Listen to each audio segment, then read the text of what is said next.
All right, I'm just gonna make it up because I don't know what to say.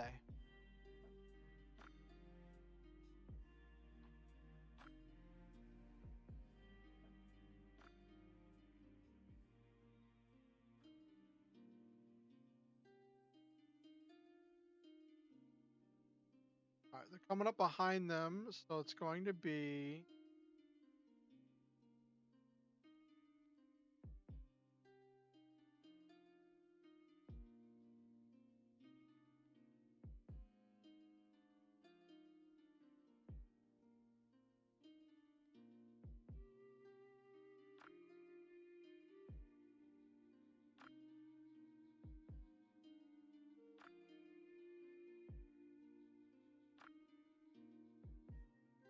Say astern.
Okay. Okay.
So this is an instance where they finally see Grief Stormblood. So we've had a moment where we're introducing the ship, introducing the crew, introducing stuff about the captain and how they're all interacting with the world. But I could probably say that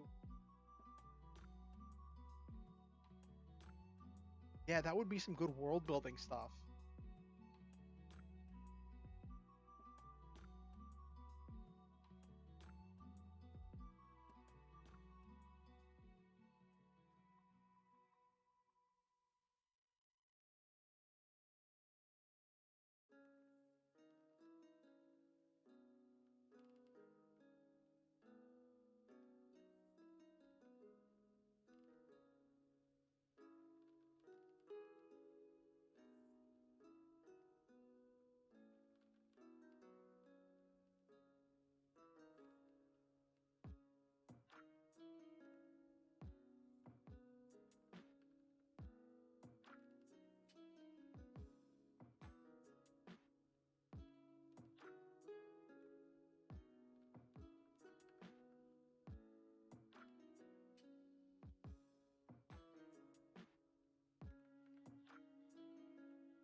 This gives us more references to the fact that there's this stuff with these storms happening.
Okay, so this is where the first mate is making his play and saying, "Listen, we can't win this fight, and if you fight this fight, the men will fight to the death for you. But if you truly care about your men, you can't let them."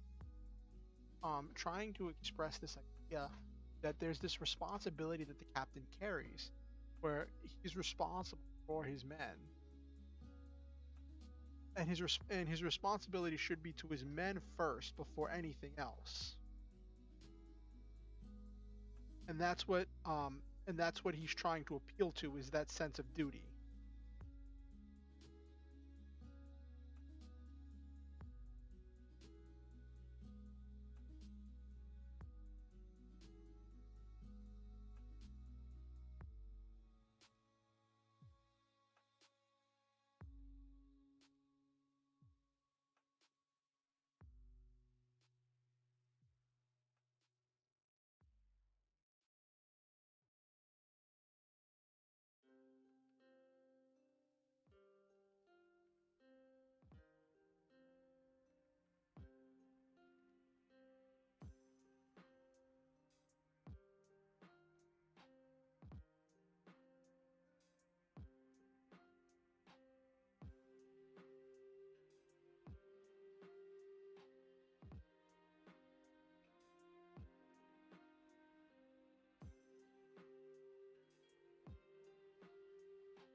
Okay.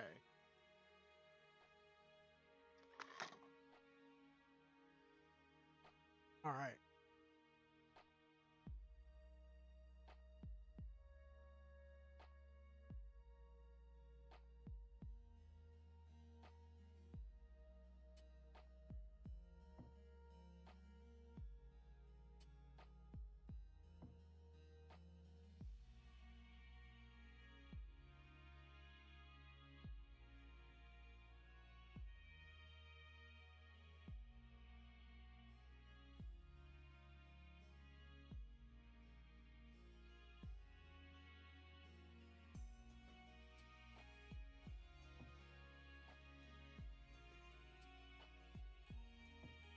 make sure this means what I think it means.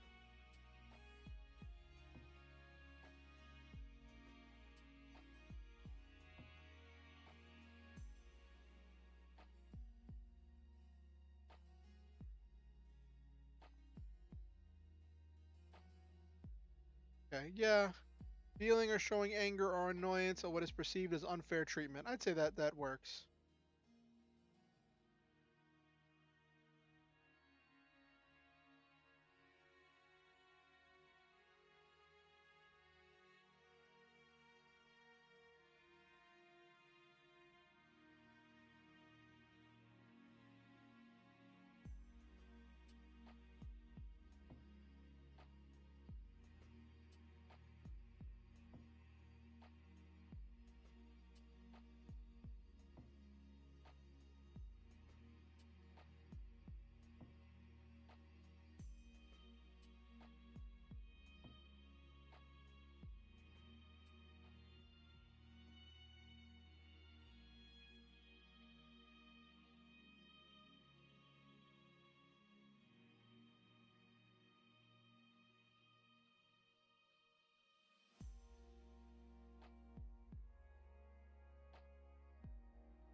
Ugh.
Okay.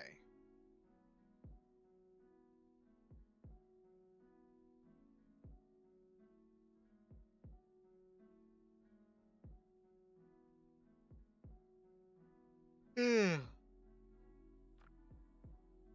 How many words have we gotten down so far tonight? I feel like we've gotten down to quite a bit.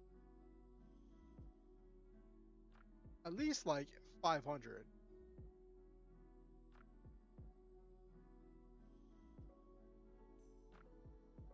1,000. Okay.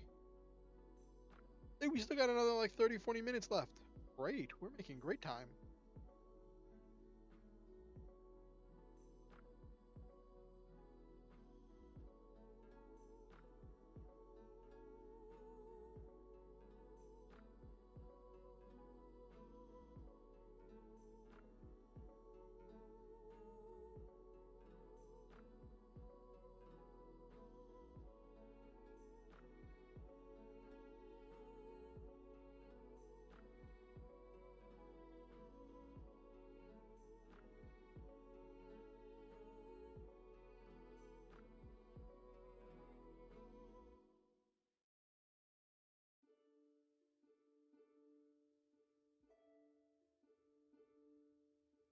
Ugh.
Okay.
So this is all leading up to this, and this is where the captain is starting to feel this fear, realizing how outmatched he is, but he's not willing to admit that he's outmatched. And he's trying to hold it together, keeps trying to pull through.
Ugh.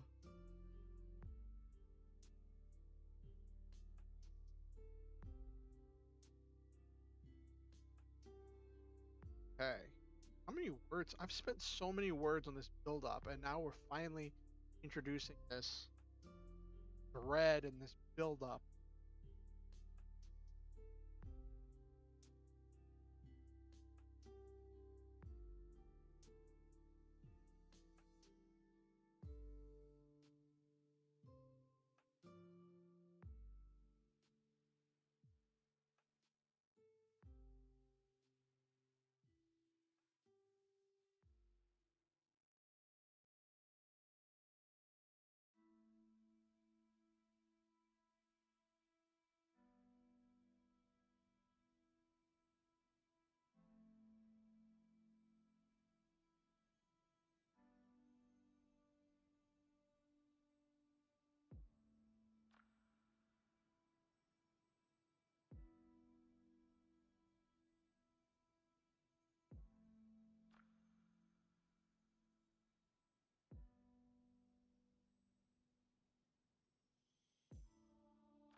Let me something. I'm wondering exactly how did pirates board a pirate ship?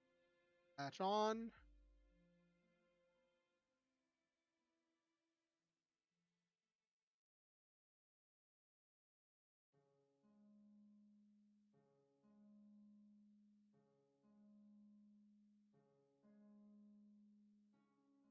Grappling hooks and ropes. Okay. Ropes and hooks. Okay.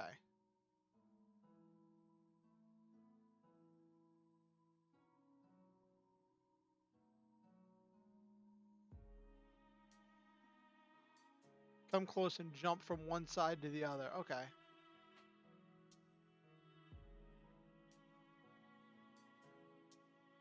Okay. All right.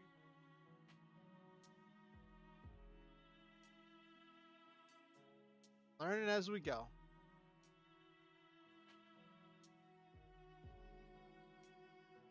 In this instance, the pirate ship is bigger than the target ship.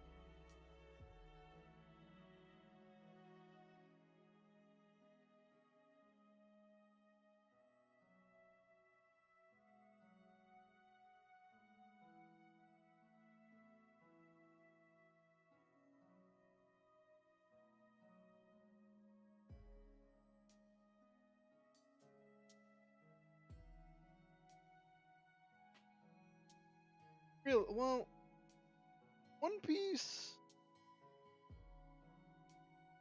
One Piece is, from what I've seen of One Piece, it's not really about pirate. Like they fight hand to hand combat, and what I've seen of a lot of the fights, they happen on land, and it's like I don't think them being pirates really. I don't know. I haven't watched enough One Piece, so I'm not even gonna speak on it. You know what I mean?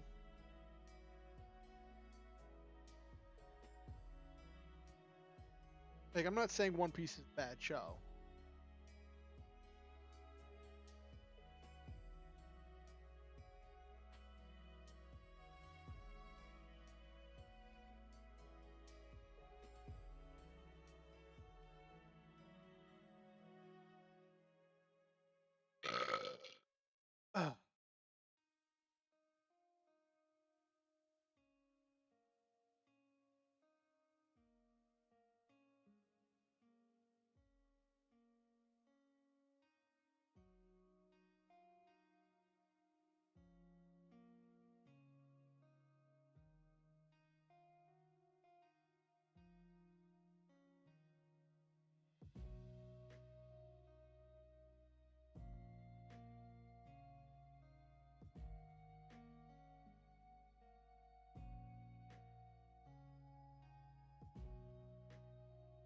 Oh gosh.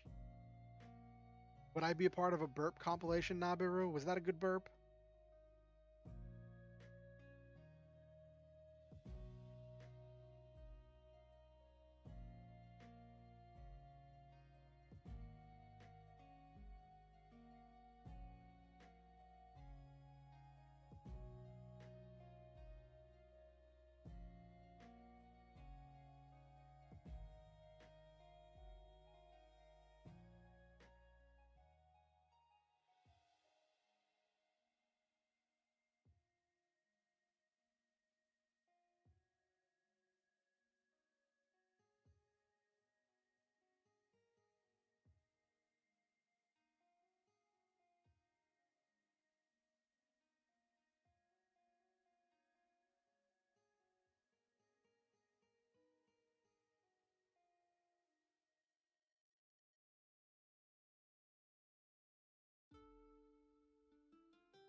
And green eyes.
Let me something real quick because there was something I wanted to.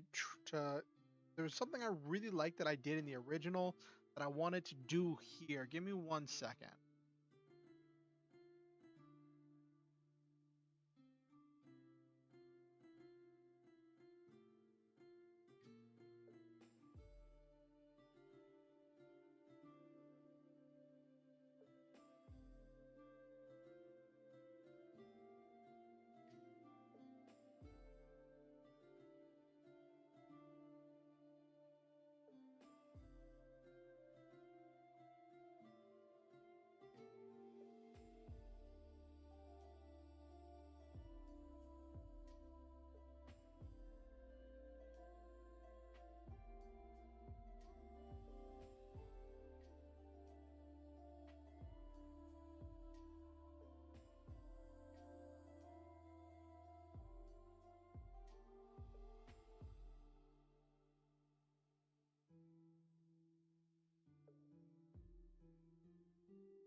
White bandana. Okay, that's what I did. Okay.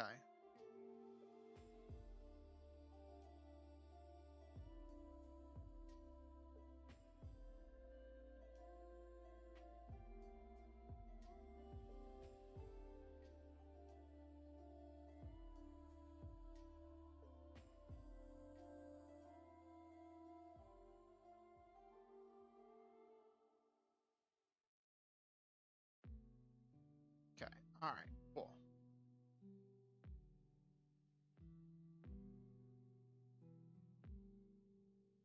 Let me change this 'cause I'm not sure I like it being a complete massacre.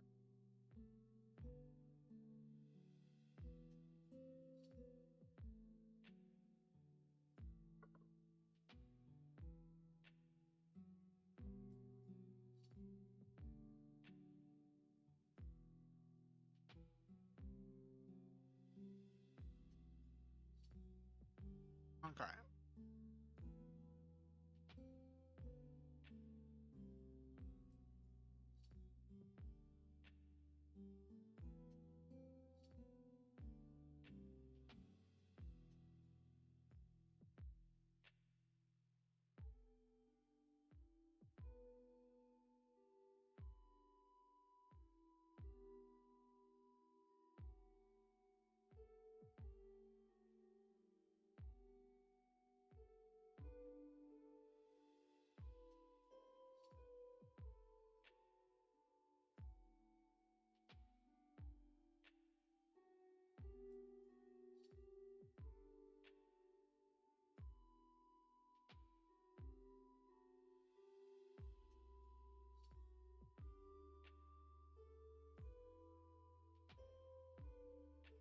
Okay.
I always get this wrong that you're supposed to end with a comma there instead of a period.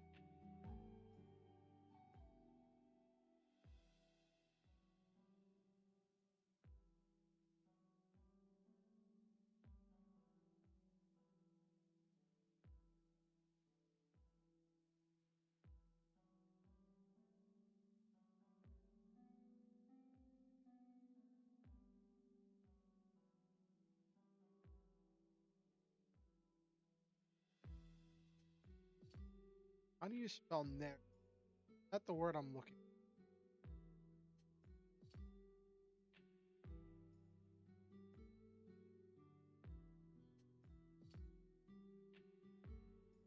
Oh, lazy and irresponsible. No, that's not what I'm looking.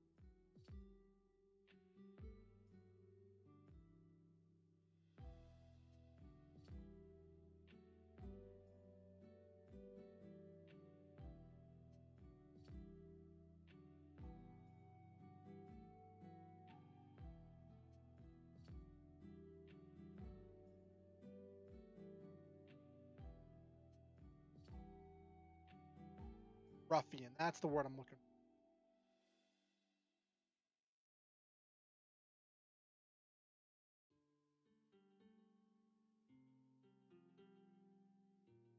I don't even want to deal with semicolon. I don't even want to deal with a semicolon not.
All right.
another word for emotion?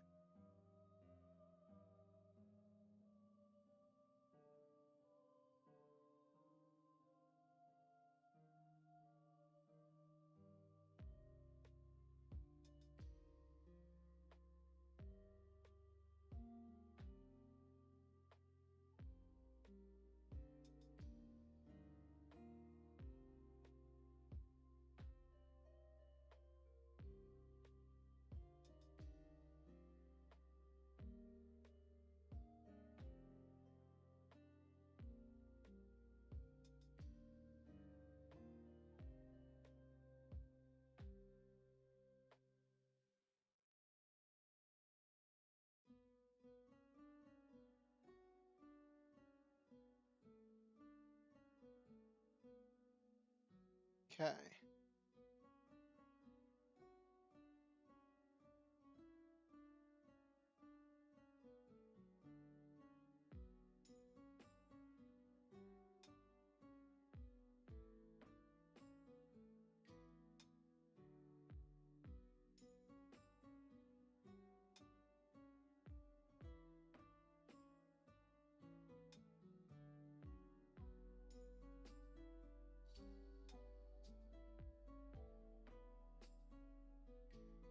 Okay. Want to finish this part here because I want to get this while I'm still thinking about it.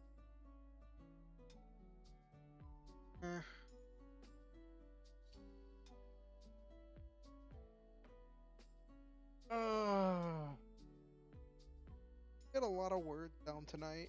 It felt, I mean, it was a slow start. I will admit it. Definitely a slow start. Um,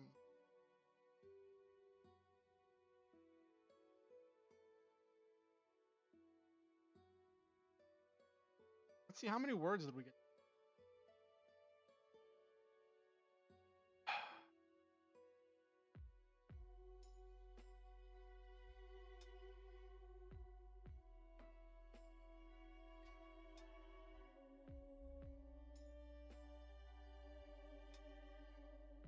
Got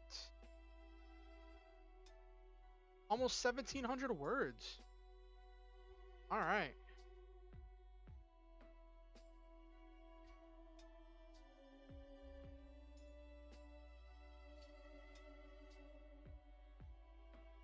All right. Let's wind down a little bit.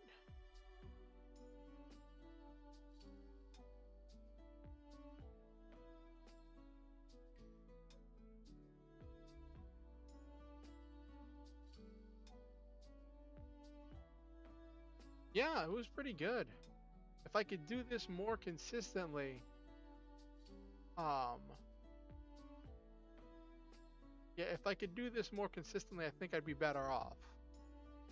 But I'm doing the best I can with what I've got.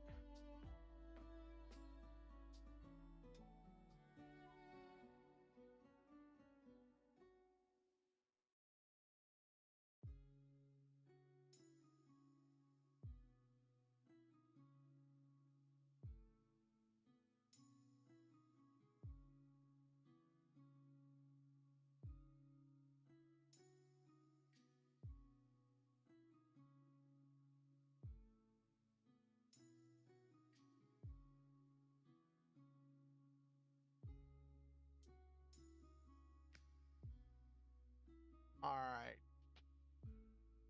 Give me 1 second. I'll be right back, and then we can chit chat a little bit for the final bit because I need to use the bathroom. That's what I get for drinking all that tea. Be right back.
All right, I'm back.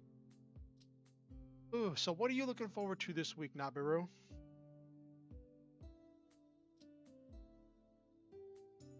I have some Yu-Gi-Oh cards coming in because I ordered some for this month. And I'm excited to see them come in because it's the first time that I've actually held myself to a budget when it comes to ordering Yu-Gi-Oh cards. So I'm excited to be rewarded for holding on to my budget.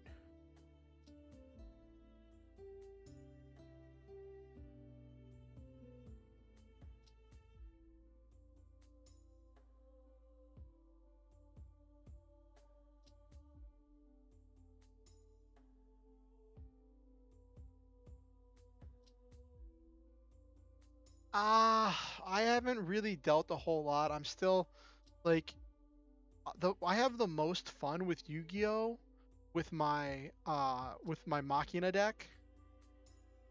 So I haven't really delved a whole lot into GOAT format. I have to look into some stuff. Like the thing is I've already spent my budget for Yu-Gi-Oh cards this month, right? So I'm having the cards come in now that I ordered at the beginning of the month. And when it comes to ordering other cards for other decks, whether it be Goat or Edison or just the Super Quant deck I was looking at making, that all has to wait till next month. And it's just I don't know. My roommate wants me to try out Goat, and I think he wants me to try out Goat because whenever we play with our main decks, with his Sacred Beast deck or my Machina deck, most of the time, most of the games, I'm just kind of kicking his teeth in until for some games where he because his deck is it either gets really oppressively good or it just kind of flails about. And I mean that's what happens when you have a deck that's exclusively based around a set of boss monsters.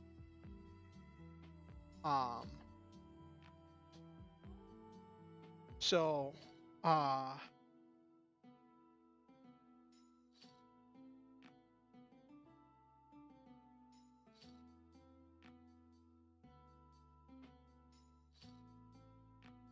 yeah.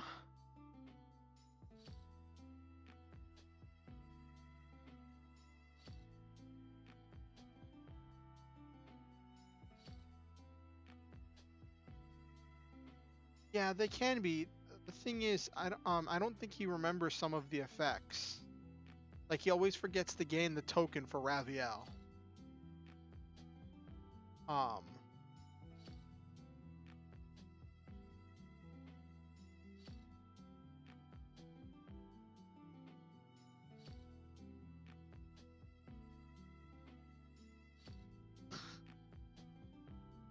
Yes, exactly, Nabiru.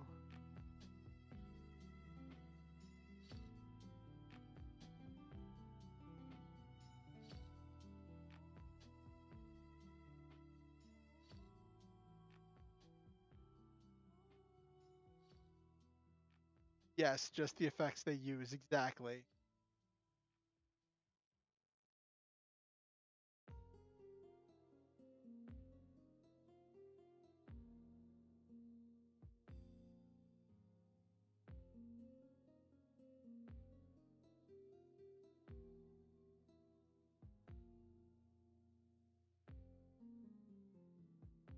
Ah.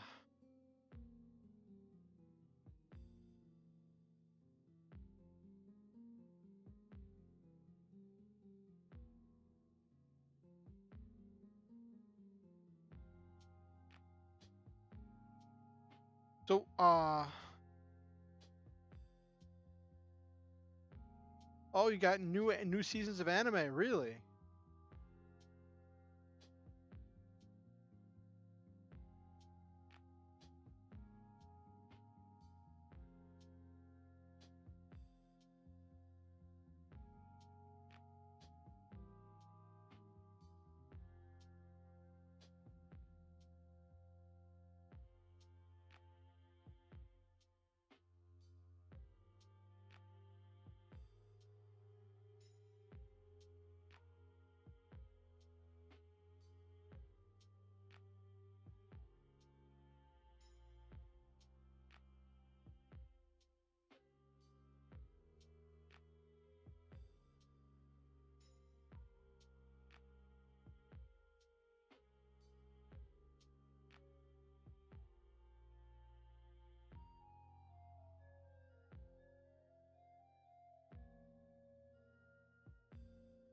Strangest thing so far, Konosuba got a spin-off.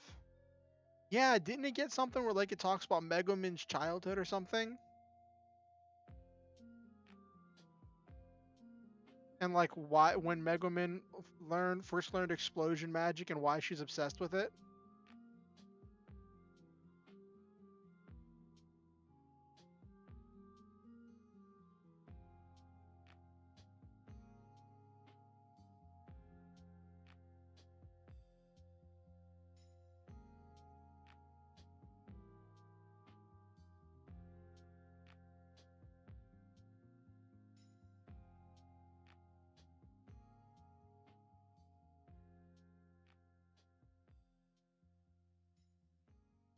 That looks like it's going to be adorable. Um, because you have an entire village of people who overact about everything. Training up training up the kids to overact. Yeah. I've seen some clips of it. Like I saw some clip of like Megumin wandering into a restricted area looking for pieces to her puzzle or something, and like she meets some powerful mage, and the mage is just like, didn't your parents tell you that you shouldn't wander into restricted areas? And Megumin's like, my mom says that restricted areas are just places where people hide treasure. Like, okay, well, do you want something? I've seen bits and pieces of the movie. I've never actually watched Konosuba. I've seen bits and pieces of it. I've read about it. I haven't read it. I've read about it. Um, and that's given me some appreciation of the story and the concept. Yeah, that was a bit rough.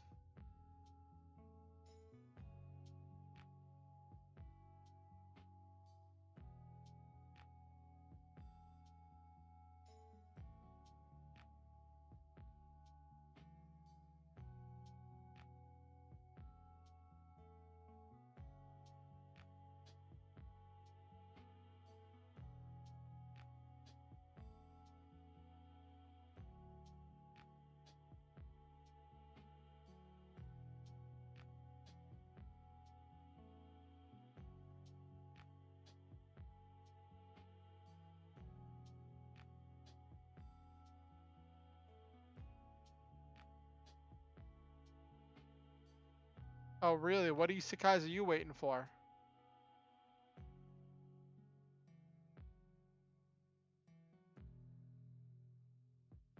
Like, I like the idea of the Konosuba anime because it gives us a story of this world before what's his name dropped in.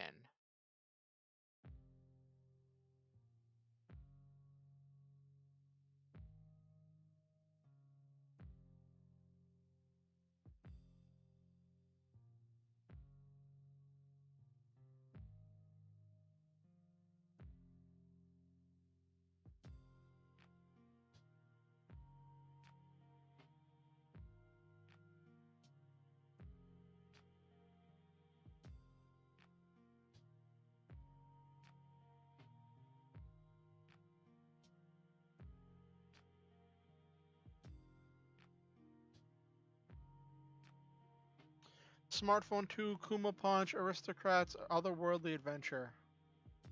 I heard there was one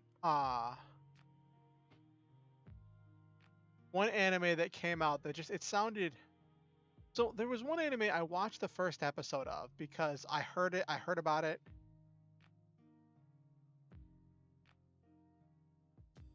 There was one there was one isekai anime that I watched the first episode of only because I heard about it and I thought there's no way. This is way too outlandish.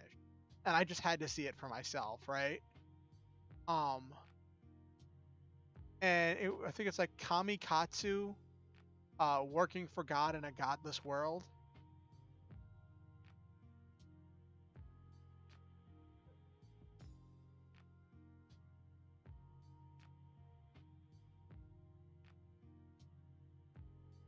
And like, it's have you seen the first episode? I don't know if there's more episodes. I didn't care to keep watching. Um, but have you heard anything about that show, Nabiru?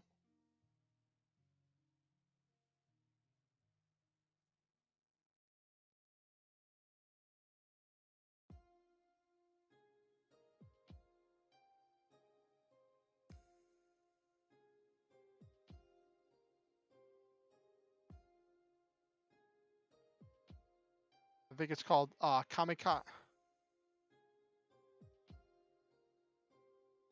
Oh, okay. Yeah, I uh was there a particular reason you dropped it? Did it just fall behind? Because I know you said you drop things if they fall too far behind or if they go too long without updating.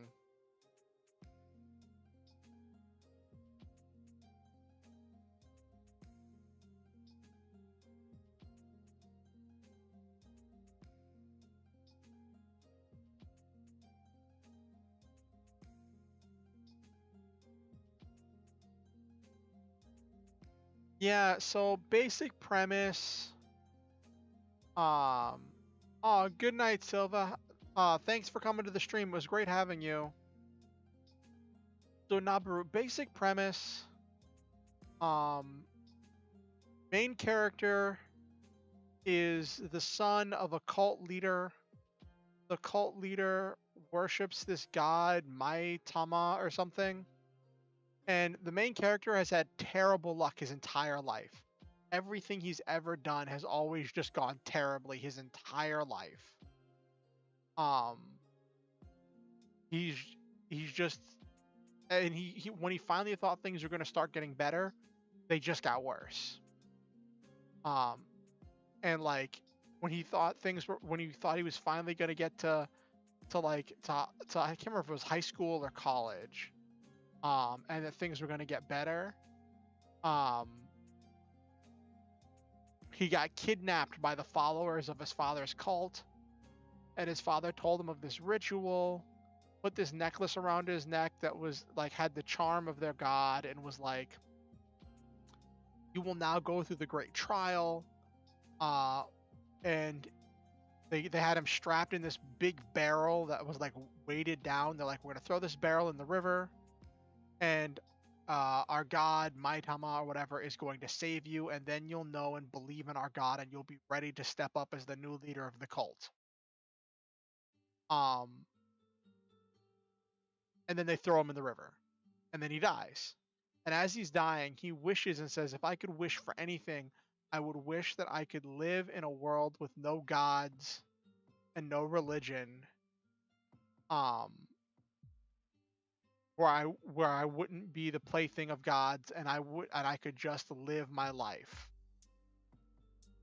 And so he wakes up in a fantasy world, and he thinks, oh, an isekai. So he starts asking about magic. He starts asking about the Adventurers Guild, and he starts trying to figure out about like going on quests and stuff. Right? Turns out there is no magic in this world. There is no Adventurers Guild. Um, and this world has no gods and no religion. And this is why I had to drop it, because I didn't dawn on me at first in my first viewing of the episode, right? But it wasn't till it didn't sink in until later when I was really processing it. The idea they express in this episode, at least in the first episode, is that in a world devoid of gods and religion, they are claiming that life would have no value, that society would place no value on life, and that anyone who desired to protect their own life would be considered a weirdo and be shunned, because people would just be willing to embrace death for the sake of community.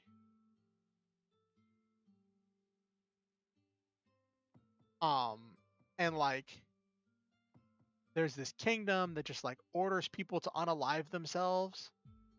uh for the sake of the community, and people just do it willingly, and anyone who's like afraid of death gets shunned into this colony, and the main character becomes friends with those people, and some of them get taken to be unalived, and he goes to try saving them, and he loses, and then as he's dying, he like reaches out for the charm that he'd given to the one girl who got unalived right in front of him, and he just says, "Me and my dad, we were messed up people who tried to take advantage of the world.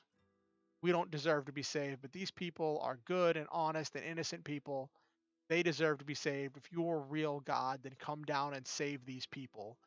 And then their the god Maitama descends on this world, and it's a lowly. Of course, the god is a lowly. And like revives main character Kun, revives one of the girls that got one of the two girls that got killed. Um, and just says, "What do you mean? How do you not know who I am? I've been with you your entire life." And like, of course, it had to be a lowly god. Um, and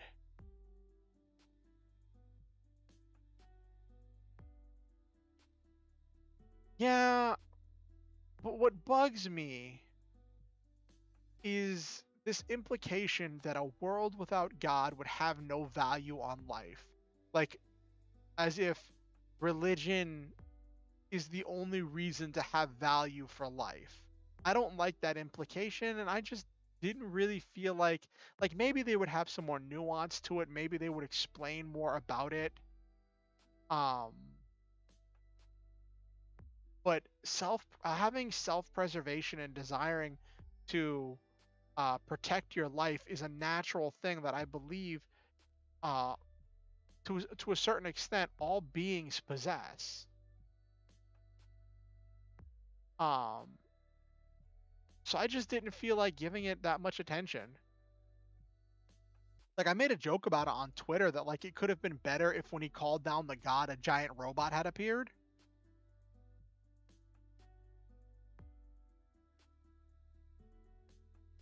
Yeah. So the reason why I saw it was because there was a joke that that somebody made on Twitter that within the first 5 minutes of the show, one of the characters was doing something highly inappropriate to another character with their hands. And I was like, there's no way. There's no way that's going to be happening on a regular anime. And it did, but it was kind of, and one character was so uh poorly educated that she thought it was CPR. Um and it was silly. It was played for laughs. Um but it also had to do with like the people in the village being so poorly educated because all the people in the village desired to protect their lives, so they were shunned because they didn't want to unalive themselves.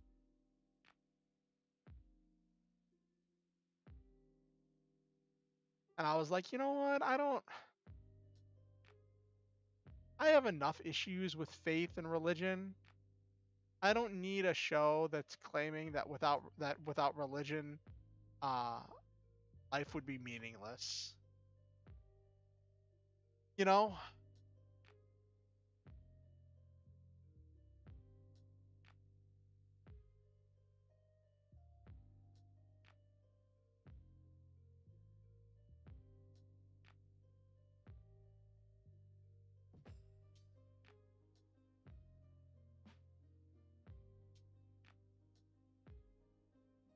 Yeah, sounds like it.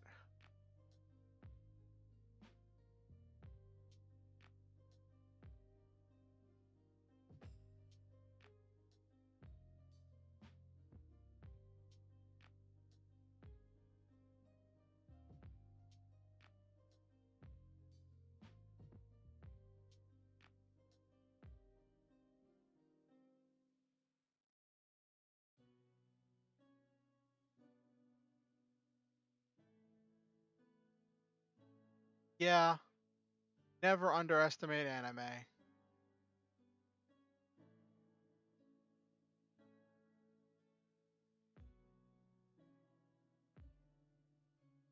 Okay, but redo of healer, like that's some edgy, that's some edgy stuff. I consider redo of healer and interspecies reviewers as miscategorized hentai.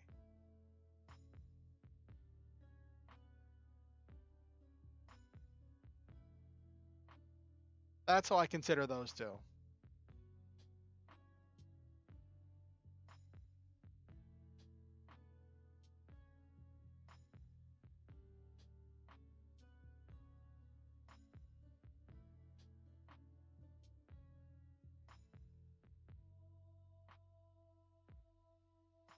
All right, let's wind down for the night. We've had a pretty good night. Wrote almost 1,700 words.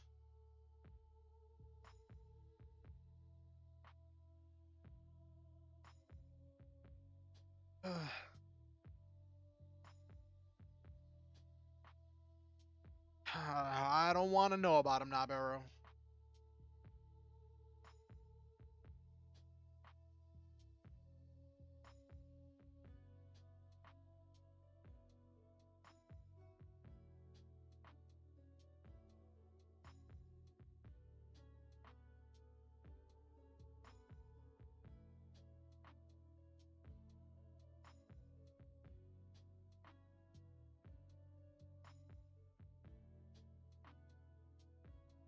All right, so let's wind down. I like to end my streams by saying nice things about my viewers.